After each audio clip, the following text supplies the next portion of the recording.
What's up? Hello, how's it going?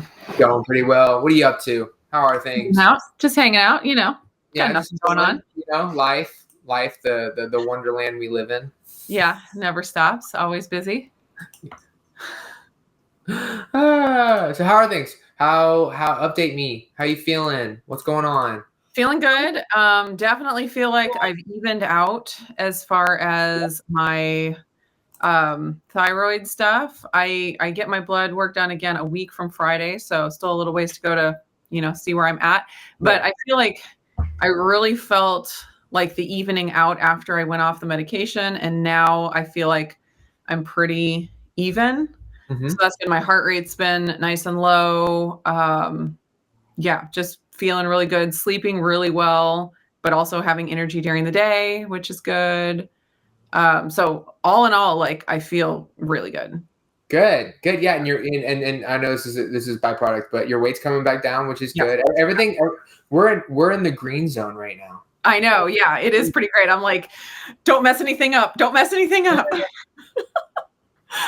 It's funny because it's like I have to use some wisdom when I'm thinking about different symptoms and stuff, because it's like a couple weeks ago when I was adjusting, like I saw my heart rate going back up and I'm like, oh no, I'm going back hyper. And then, I see my weight going down. I'm like, oh no, I'm going back hyper. It's like every little thing I'm like, oh no. But I'm like, wait a minute. No, my heart rate's low. My weight's coming down. That doesn't necessarily mean I'm going high. Like everything's fine. You would be mindful about that too, because sometimes stressing out about that will exacerbate it more than Yeah. something you're doing. No Right. kidding. Yeah. So, anyways, I just have to remind myself, because every time I see a little thing, I'm like, oh, that means XYZ. When I'm like, it doesn't necessarily mean that. Let's just, sit back and relax here. Absolutely. Yeah. But Absolutely. overall, I feel great. Good. If Good. I can just keep feeling this good, I'll be happy. Good. Well, hey, we've done a lot of work to get this far, so Yeah. let's just ride the wave. Yeah. Yeah. Uh, you're running. Yeah, I saw you had a really fun one recently. Tell me Yeah. about that. Okay. Well, is that you're talking about like The 16-minute pace one. yeah. Well, that was on what, day one of my cycle, maybe. Ah, that adds up. That makes sense. Thank you. Yeah.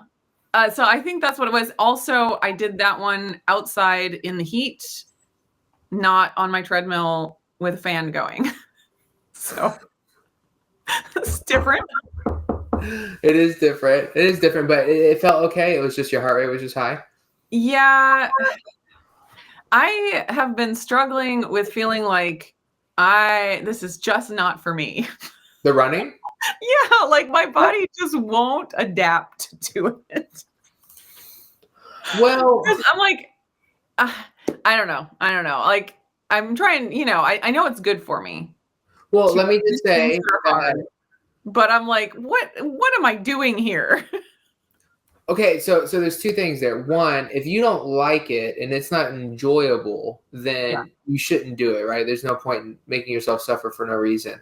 That being said, if you're getting discouraged based off of adapting to it, we've only been working on running for like 4 weeks, and you've gone through a lot of adjustments in 4 weeks. Yeah. Running is not like weightlifting or weight loss. It takes a while for your body to adapt. Yeah, And that's what I'm learning. like for example, there are days still to this day, like today I was running a really slow run, and I was running paces. It's hot outside, baby sleep, all that's been variables, right? And I was running at like a 12-minute pace at my heart rate, which is like something I used to have to do when I first started running. So even when you're super fit or you're getting fitter, there's still days where your heart pulls back, because especially if you're gauging it based off of just heart rate and effort, right? Yeah. You got to be, if you're going to be a runner and you do want to try to do it, you got to be way more patient than 30 days, especially considering all of the hormonal changes that you have experienced during that time. You got to give it more time. We just talked last week about 30 days isn't a long time. We just talked about that. We did. Patience. Now, if you're not enjoying it, I don't want to make you do it. But if it's something like, I want to get good at this, if my body adapts to it, I'll love it. You need to give it more time. Yeah. So I have been thinking a lot about it, because I've, been toying with the idea of being a runner, like whatever that means, like doing races and training for, like, it's a different thing than just I do endurance exercise for my health. Yes. You know what I mean? And so I've pretty much come to the decision that I don't have space in my life to be a runner. Sweet. I have a lot of full-time jobs. Love that. And like, I'm realizing how much time it takes to put the work in to be an endurance athlete. And I'm like, I respect that.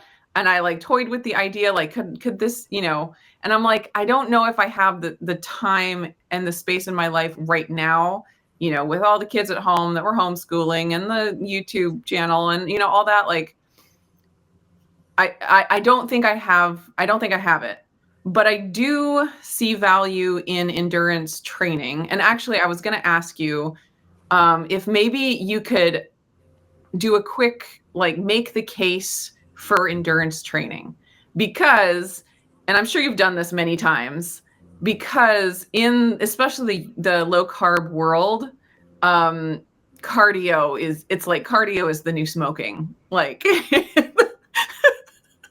people will just say it does more damage than good. You just need weight training and, just quit the cardio.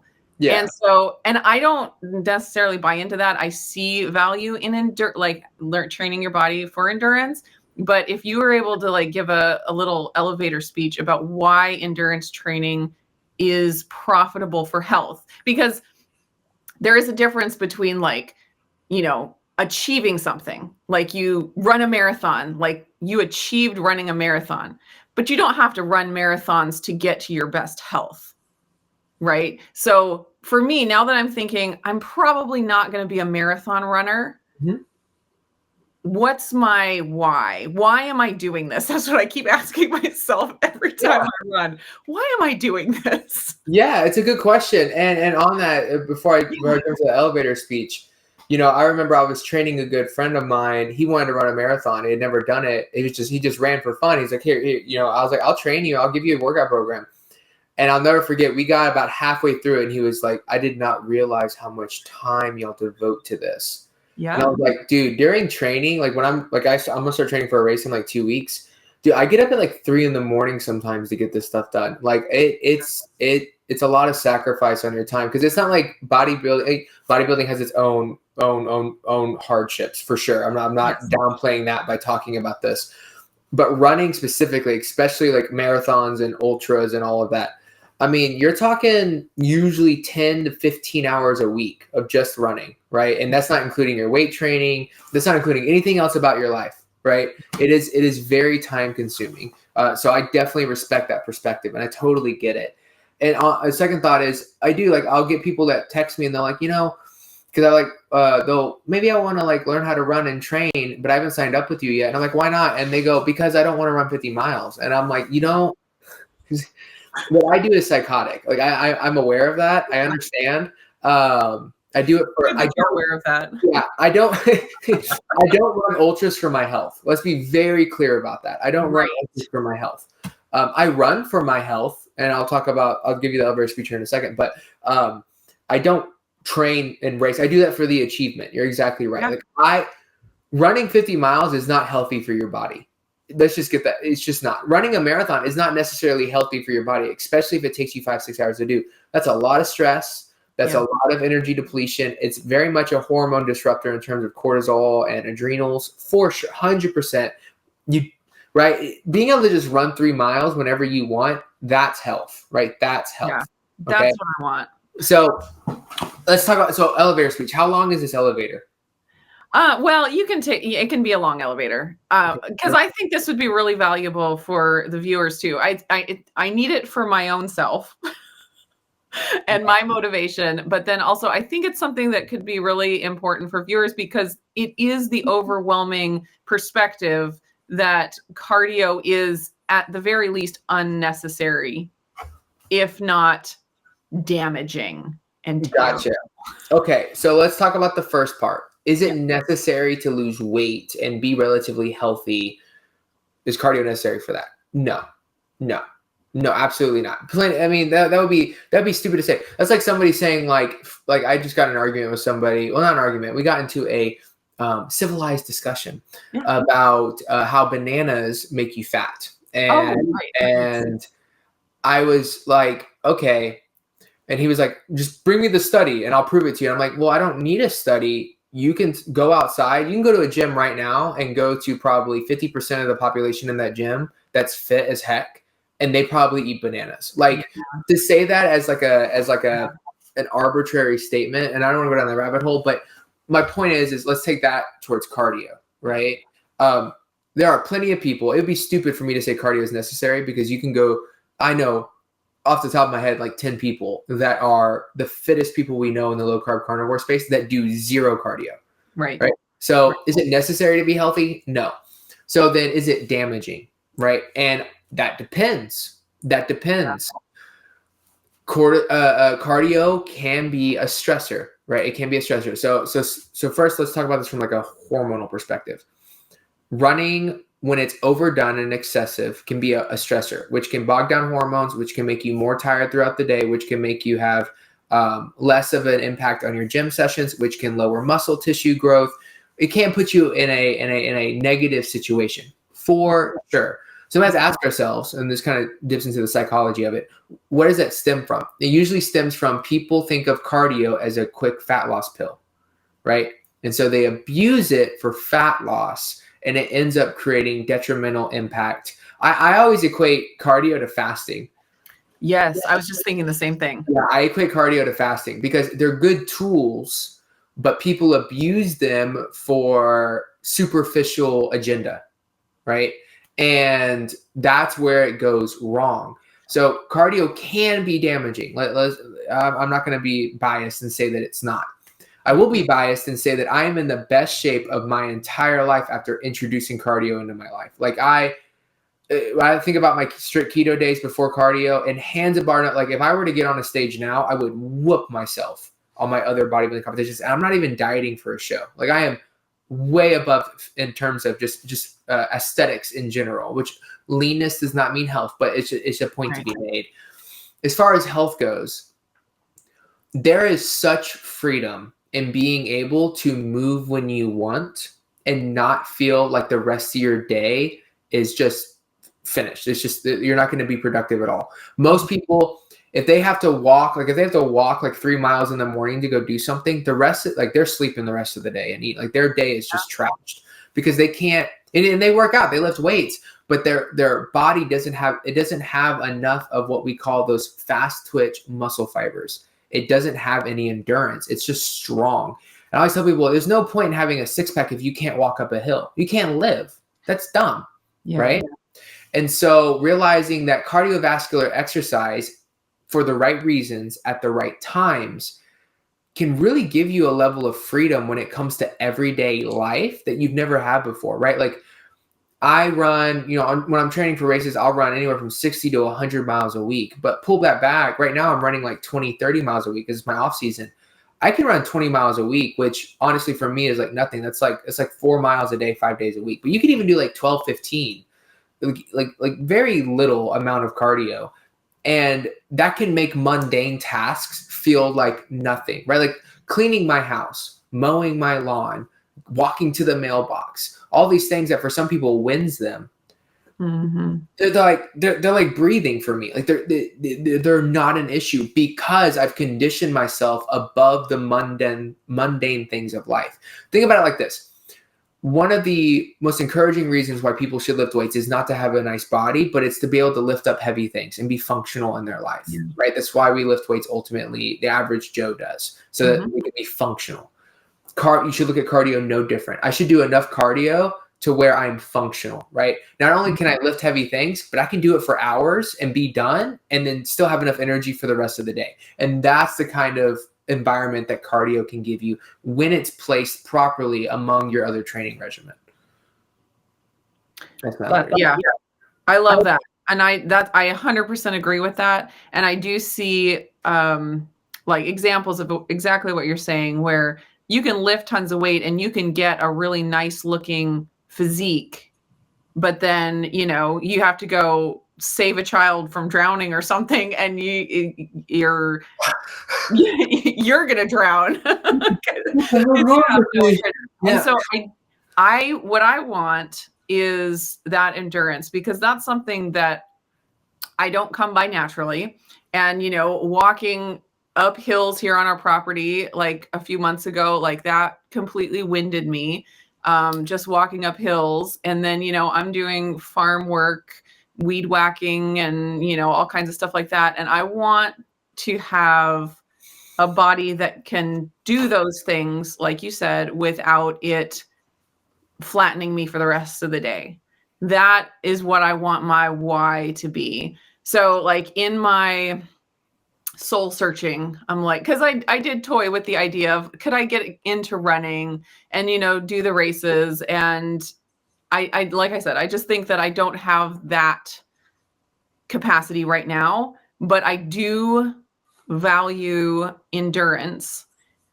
And I do want to work towards that. So kind of what I want to think about is how much running do I need to do, or whatever cardio it is, how much do I need to do in order to get my body to the healthiest it can be? Not to achieve, marathon status or whatever, but kind of like try to figure that out. Because, as an American, it's like if some is good, more is better. And when you get into running, it's like, well, if you did a 10K, you should do a half marathon, and then you should do a marathon. And, and it's like, well, what do I just need to maintain good health?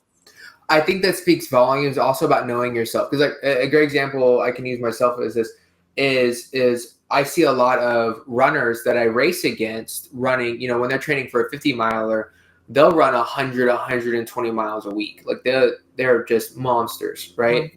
And I forever would tell myself, I need to be able to run 100 miles a week. But every time I've ever tried to build towards that, like where I'm doing that, not like peaking, like the last week of my training is like really like a lot of miles where I'm trying to like consistently hit like a really large number above 50 miles a week. My conditioning, my energy, my performance just plummets. I get injured. It's just bad. And I've had to really work on, well, if I'm training for 50, I just have to run 50 miles a week. And I'm still like, the last 50 miler I trained for, I only got up to 50. I think, no, my top mileage was 48 miles that week. And I still got third place. Right. Wow. And so the point though, is that it's not like a brag on me or anything. It's the idea that I understand that my body responds very differently to a certain amount of stimulus than somebody else does. Some people need an extreme large amount of stimulus to be able to adapt. Other people don't need as much. Okay. And so figuring out what that looks like for you, albeit your goals, right? Yeah. So as far as you go, I think we could actually have some fun. So there's two things that I think would be good.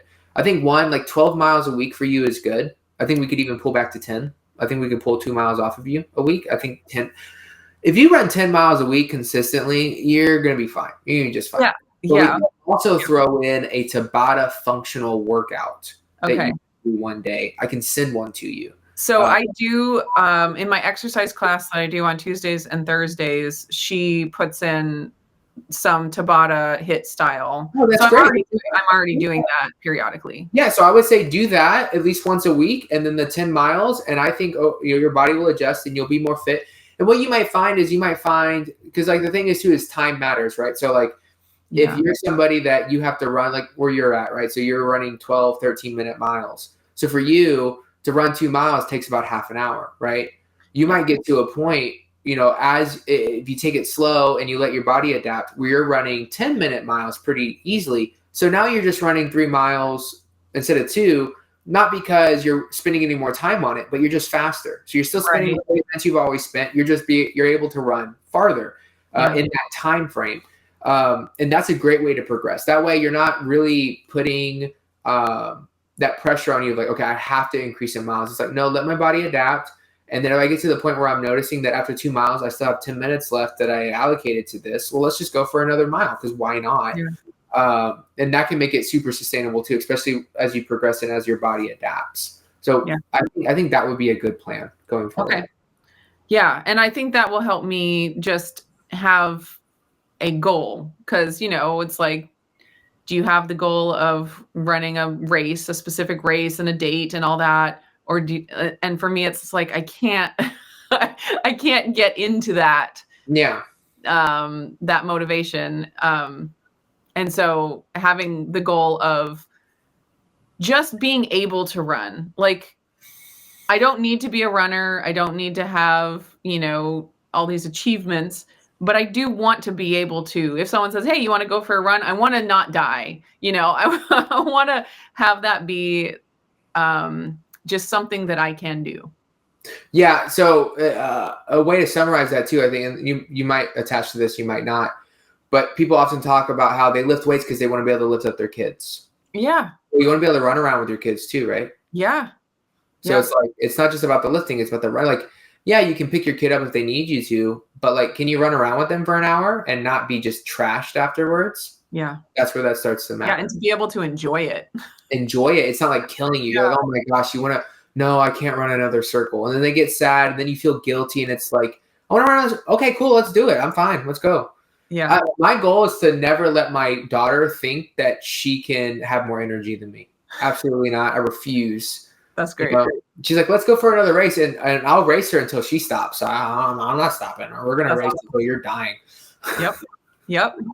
That's very cool. So, yeah. I think that's great.